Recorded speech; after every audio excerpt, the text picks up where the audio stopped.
November 1st, 1922, Ankara, Turkey, 3:47 p.m. A man stands before a room full of soldiers and politicians. He does not raise his voice. He does not need to. His name is Mustafa Kemal, and in the next 48 hours, he will erase 623 years of history. Not with an army, not with a war, with a single piece of paper and the precise surgical understanding that the Ottoman Empire had already been dead for years. The world just hadn't been told yet. This is the story of how an empire that once ruled 3 continents ended. Not in a final battle, not in a glorious last stand, but in a committee meeting, in a vote, in the silence that followed when a sultan realized no one was coming to save him. Part 1. The Illusion of Power. To understand what happened on November 1st, you need to understand what the Ottoman Empire had already become by the time Mustafa Kemal walked into that room. For centuries, the Ottoman Empire was not just a political entity. It was a civilization, a system, a machine that had absorbed everything it touched. Byzantium, the Arab caliphates, the Balkans, North Africa, the Levant, and converted it all into a single functioning imperial order. At its peak, the Ottoman Sultan held 2 titles simultaneously: Sultan of the Ottoman state and Caliph, the spiritual leader of the entire Sunni Muslim world. This was not just political power, this was sacred authority. No one challenged the Sultan, not because they couldn't, but because the system made challenging him feel like challenging God himself. And then came the 20th century, and the machine began to collapse. The empire had been bleeding for over 100 years. Greece, Serbia, Bulgaria, Romania, Egypt, all of them, once Ottoman territories, carved away piece by piece. By 1914, what remained was a fraction of what once existed. But the empire's fatal mistake, the one that sealed everything, was World War I. In 1914, the Ottoman leadership, dominated by 3 men known as the 3 Pashas, made a decision that would prove irreversible. They entered the war on the side of Germany. They gambled everything on a German victory. Germany lost, and the Ottoman Empire lost with it. The Armistice of Mudros, signed October 30th, 1918, was not a negotiation. It was a surrender document, total, unconditional. Allied warships sailed into the Bosphorus and anchored in front of the Sultan's palace. British, French, Italian, and Greek troops occupied Constantinople. The city that had been the heart of Islamic imperial power for nearly 500 years was now under foreign military occupation. And the Sultan, Mehmed VI, did nothing. He cooperated. He accommodated. He believed that survival meant submission, and that if he gave the Allies what they wanted, they would allow him to remain. He was wrong about what the real threat was. It wasn't coming from outside. It was coming from Anatolia. Part 2. The man the Sultan sent to control him. Here is where the hidden mechanism begins.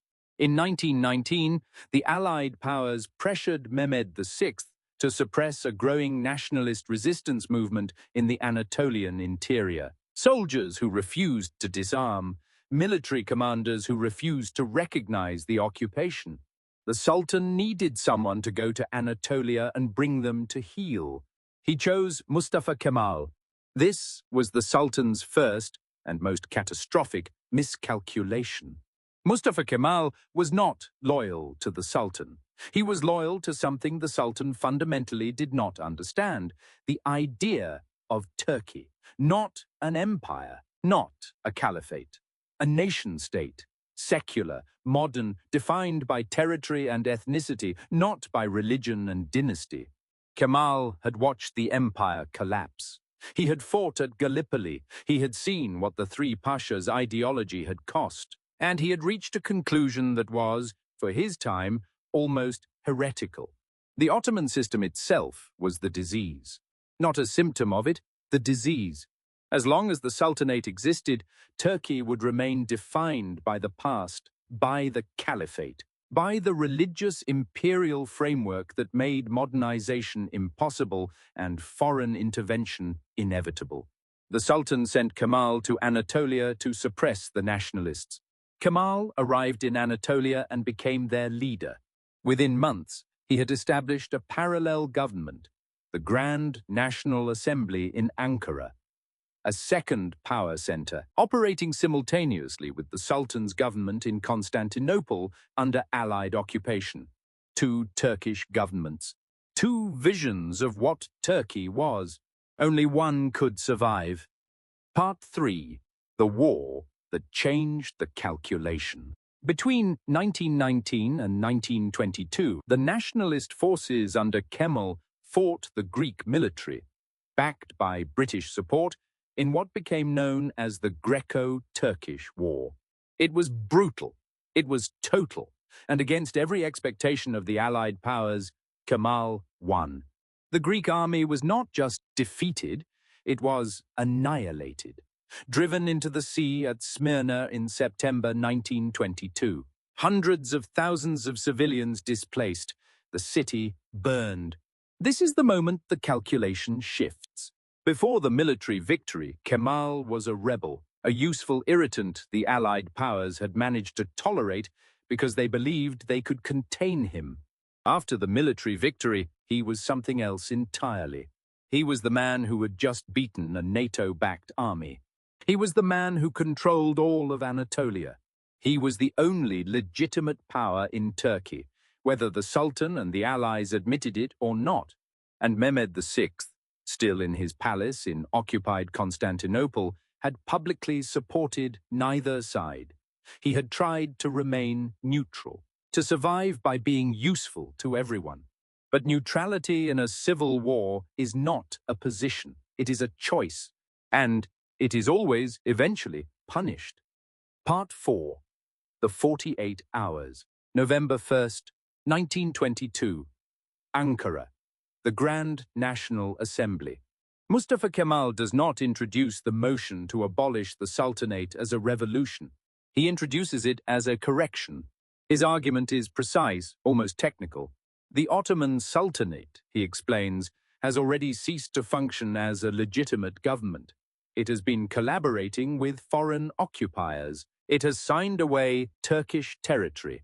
It has issued fatwas, religious rulings, against the nationalist movement, calling for Kemal's execution. It is not a government. It is a tool of foreign powers operating under a Turkish name. Therefore, it does not need to be abolished. It needs to be formally recognized as already having ceased to exist. The speech lasts less than 30 minutes. There is a procedural dispute. Some members of the assembly object, not to the abolition itself, but to the constitutional mechanism. They argue it requires a more formal process. Kemal's response is recorded in the minutes of that session. He does not debate them. He does not negotiate. He turns to the room and says, in approximate translation, "The sovereignty belongs to the nation. It is not something that can be given or taken. It was already taken. We are simply stating what already is."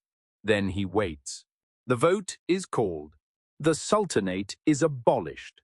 623 years of Ottoman imperial rule ends in a parliamentary procedure that takes less time than a cabinet meeting. But here is what is critical, and what most historical accounts understate. Kemal does not abolish the caliphate that same day. This is not an oversight, it is a surgical move. The Sultanate is political power, the caliphate is religious authority. He separates them deliberately. He allows a cousin of Mehmed VI to remain as caliph, a symbolic, powerless figurehead, while all political authority transfers to the assembly. Why? Because the Islamic world is watching. Because abolishing the caliphate on the same day would trigger religious opposition across Turkey and the entire Muslim world simultaneously. He does not want two battles. He wants one battle at a time. The caliphate will follow, but not today. Today, one thing at a time. The Sultan must be removed. Part 5. The Sultan's last 48 hours. Mehmed VI receives word of the assembly vote in his palace that same evening. His ministers tell him it is illegal, that the assembly has no authority, that the international community will intervene. No intervention comes. His religious advisors tell him the faithful will rise.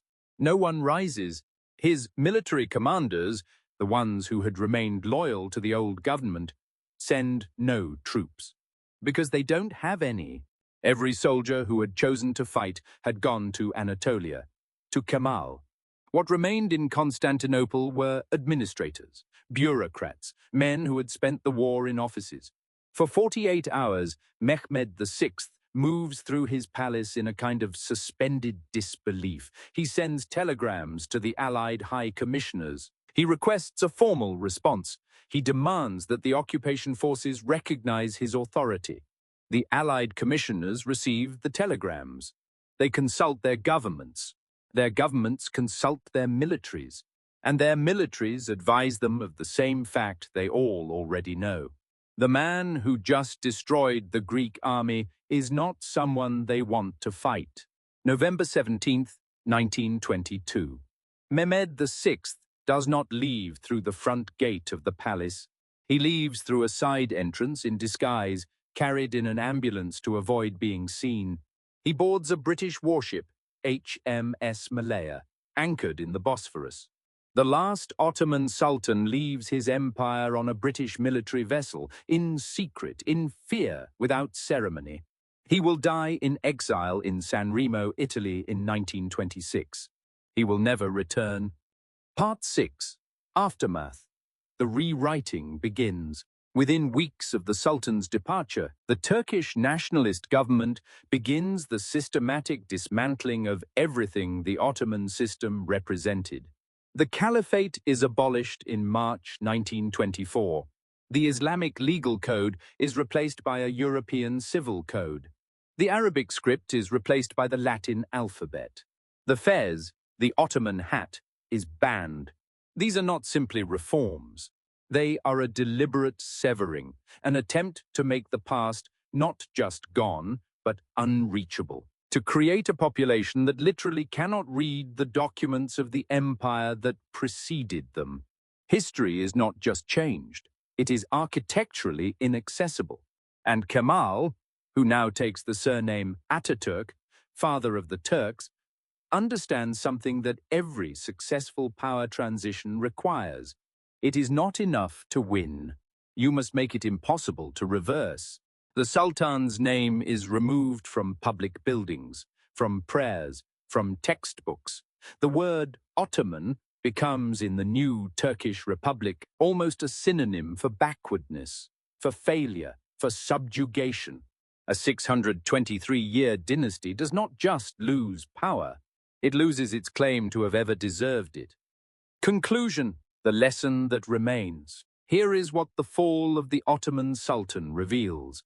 Not about the Ottomans specifically, but about the nature of power itself.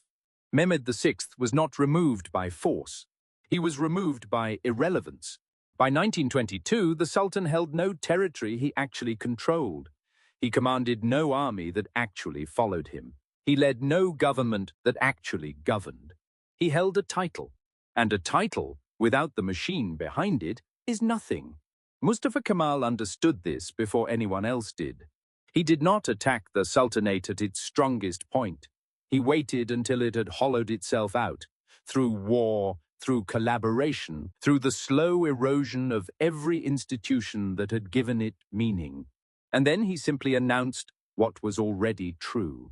This is how empires actually end, not with a final battle, not with a decisive defeat, but with a vote in a room in Ankara on a Thursday afternoon in November, when a man who understood the system better than the system understood itself stood up and said, "It's already over. We are simply the first ones to say it out loud."